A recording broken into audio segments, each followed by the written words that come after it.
అందరికీ నమస్కారం. నా పేరు శ్రీనివాస్. మీరు చూస్తున్నారు శ్రీను సోషల్ గనైన్ యూట్యూబ్ ఛానల్. ఫ్రెండ్స్, ఒక మంచి టాపిక్‌తో ముందుకైతే వచ్చా. లైక్ చేసి సపోర్ట్ అయితే చేయండి. చాలా మంచి మంచి వీడియోస్‌తో ఇంకా మీ ముందుకైతే వస్తా. చాలా మంది వీడియోస్ అయితే చూస్తున్నారు కానీ లైక్ చేయట్లేదు. దయచేసి లైక్ చేసి సపోర్ట్ అయితే చేయండి. ఇక లైట్ చేయకుండా టాపిక్‌లోకి అయితే వెళ్ళిపోదాం. Gujarat Titans versus Rajasthan Royals మ్యాచ్‌లో చాలా అంటే మంచి మంచి ఇన్సిడెంట్స్ అయితే జరిగాయి. ఈ మ్యాచ్‌లో జరిగిన చాలా ఇంపార్టెంట్ ఇన్సిడెంట్స్ గురించి మనమైతే మాట్లాడుకుందాం. చూడండి, ఎలిమినేట్ ఆడిన 2 టీమ్స్ ఎలిమినేట్ అయితే అయిపోయాయి. ఐపీఎల్ 2026 సీజన్ నుంచి. ఎస్ఆర్‌హెచ్, ఆర్ఆర్ ఎలిమినేట్ మ్యాచ్ అయితే ఆడాయి. ఈ 2 టీమ్స్ ఫైనల్‌గా ఫైనల్‌కి రాకుండా ఎలిమినేట్ అయితే అయిపోయాయి. క్వాలిఫైయర్ 1 ఆడిన ఆర్‌సీబీ తర్వాత జీటీ మళ్ళీ ఫైనల్ అయితే ఆడబోతున్నాయి. రేపు 31 మే రేపైతే అహ్మదాబాద్‌లో అయితే మ్యాచ్ అయితే జరుగుతుంది. చాలా అంటే చాలా చాలా ఇంపార్టెంట్ మ్యాచ్. ఏ టీమ్ గెలిచినా కూడా రెండోసారి ఛాంపియన్స్ అయితే అవుతారు. ఆర్‌సీబీ ఒక్కసారి ఛాంపియన్స్ అయింది.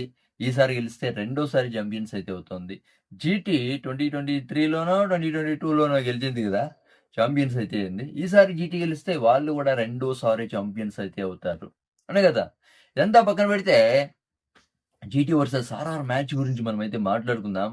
ఆర్ఆర్ ఏమో బ్యాటింగ్ అయితే వస్తుంది. ఫస్ట్‌లోనే డమడమా అని 2 వికెట్లు అయితే పడిపోతాయి. ఏంటి బ్రో ఇలా పడిపోయారు వికెట్లు? అసలు, అసలు అప్పుడే హోప్స్ అంతా వెళ్ళిపోయింది. ఆర్ఆర్ మీద చాలా మంది క్రికెట్ ఆడియన్స్‌కి. వీళ్ళు గెలుస్తారా? వీళ్ళ పని అయిపోయింది. అవునా కదా! 150 కూడా కొడతారో కొట్టరో అని అనుకునింది. కానీ మనము ఎప్పుడూ చూడలేదు వైభవ్ సూర్యవంశి ఇంత స్లో స్ట్రైక్ రేట్. అవునా కదా! ఇంత స్లోగా ఆడడం వైభవ్ సూర్యవంశి మనం ఎప్పుడూ చూడలేదు. నేను కూడా ఇది ఫస్ట్ టైమ్ చూసింది. అవునా కదా! వైభవ్ సూర్యవంశి స్ట్రైక్ రేట్ అంటే అది 250కి పైన, అవునా కదా! 300 దగ్గరలో ఉంటుంది. అలాంటి వైభవ్ సూర్యవంశి కూడా చాలా అంటే చాలా స్లోగా అయితే ఆడాడు. ఎందుకంటే సిట్యుయేషన్ అలాంటిది. ఒకవేళ వైభవ్ సూర్యవంశి 2 వికెట్లు పడితే పడిపోని నేనేమన్నా ఫాస్ట్‌గా ఏమన్నా ఆడిందంటే వైభవ్ సూర్యవంశి కూడా వికెట్ పడే ఛాన్స్ అయితే ఉండింది. అసలు సిట్యుయేషన్‌కి తగ్గట్టుగా ఆడాడు వైభవ్ సూర్యవంశి. అవునా కదా! అంటే మ్యాచ్ స్టార్టింగ్‌లో 170 వరకు వచ్చేసింది స్ట్రైక్ రేటు. చాలా అంటే చాలా స్లోగా అయితే ఆడాడు. దాని తర్వాత ఇన్నింగ్స్ అయితే బిల్డ్ చేశాడు.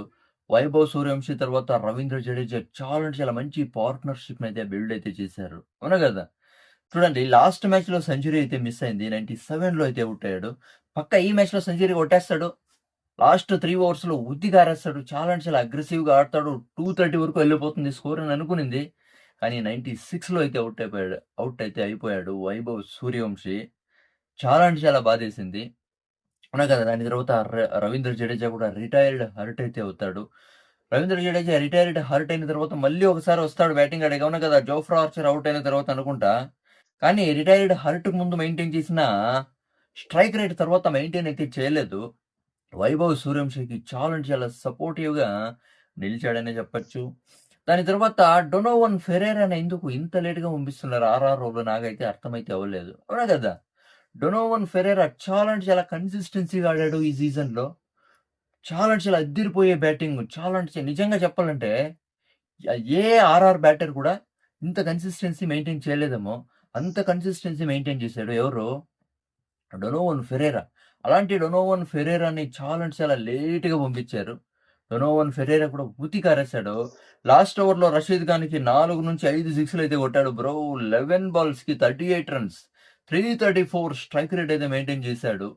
అందుకే టార్గెట్ గూడా 204 205 వరకు అయితే వచ్చింది. అవునా గదా! సూపర్బ్ బ్యాటింగ్ అయితే ఆడాడు. దాని తర్వాత మెయిను ఆర్ఆర్ బౌలర్స్ డిఫెండ్ అయితే చేసుకోలేదు. ఆర్ఆర్ బౌలర్స్ జీటీ ఓపెనర్స్‌ని వికెట్స్ దొబ్బలేకపోయారు. మెయిన్ ఉండేది జీటీ ఓపెనర్సే. అవునా గదా! జీటీ ఓపెనర్స్‌ని వికెట్స్ దొబ్బలేకపోతే వాళ్ళు మ్యాచ్‌ని ఎక్కడికో తీసుకెళ్ళిపోతారు. అవునా గదా! ఇక్కడ మెయిను జీటీ గెలవడానికి 90% 80-90% జీటీ ఓపెనర్సే కారణం. అవునా గదా! సాయి సుదర్శన్ తర్వాత శుభ్మన్ గిల్ వీళ్ళిద్దరే రీజన్ జీటీ మ్యాచ్ గెలవడానికి 80-90% వీళ్ళే రీజన్. చూడండి, మ్యాచ్‌ని ఈ సాయి సుదర్శన్ తర్వాత శుభ్మన్ గిల్ ఈ ఓపెనర్సే మ్యాచ్‌ని 80-90% అయితే గెలిపించేస్తున్నారు. ఇక మిడిల్ ఆర్డరోళ్ళు ఒక 10% అయితే మ్యాచ్‌ని అయితే గెలిపిస్తున్నారు.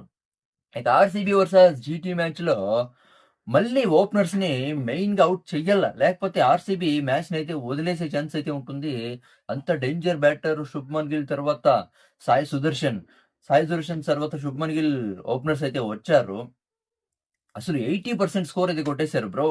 80% స్కోర్ కొట్టేసిన తరువాత ఎవరు చూడండి మళ్ళీ ఎలా ఔట్ అయ్యాడో సాయి సుదర్శన్. నిజంగా థూ అనిపిస్తుంది. ఆర్‌సీబీ వర్సెస్ జీటీ మ్యాచ్‌లో సాయి సుదర్శన్ ఎలా ఔట్ అయ్యాడు?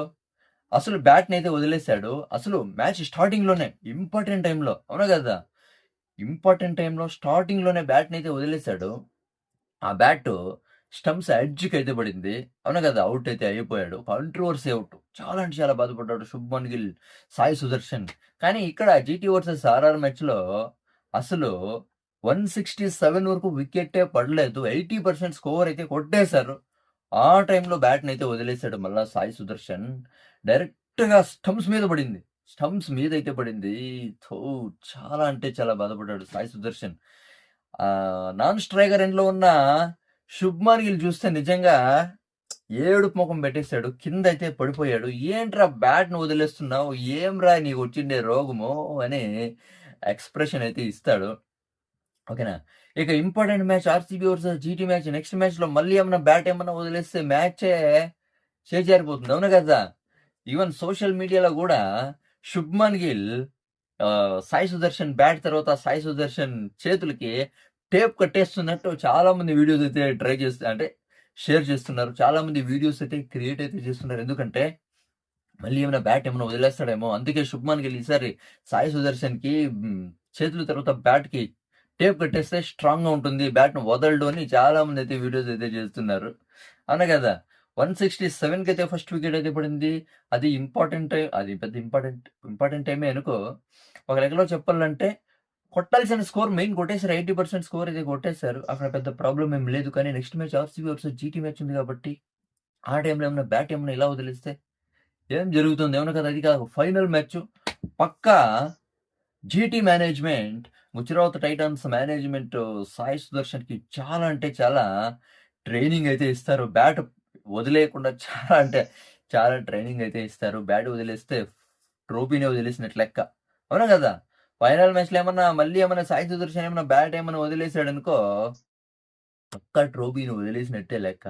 చూద్దాం ఏమేం జరుగుతుందో. క్వాలిఫైయర్ 1 ఆడిన 2 టీమ్స్ మళ్ళీ ఫైనల్ మ్యాచ్ అయితే ఆడతాయి. RCB versus GT match. అంటే ఆర్‌సీబీ వర్సెస్ జీటీ క్వాలిఫైయర్ 1లో వికెట్లేమో దొబ్బేస్తారు. ఆర్‌సీబీ బౌలర్స్ చూడాల.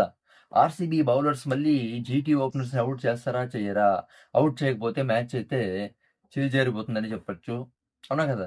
దీని గురించి మీరేమనుకుంటారు? కామెంట్ అయితే చేయండి. ఇవి మ్యాచ్‌లో జరిగిండే ఇన్సిడెంట్స్ ఇంకా ఏమన్నా మర్చిపోయుంటే క్షమించండి. దీని గురించి మీరేమనుకుంటారో కామెంట్ అయితే చేయండి. నా ఎక్స్‌ప్లనేషన్ ఏమన్నా నచ్చితే సబ్స్క్రైబ్ చేసి సపోర్ట్ అయితే చేయండి. లైక్ చేసి సపోర్ట్ అయితే చేయండి. బై.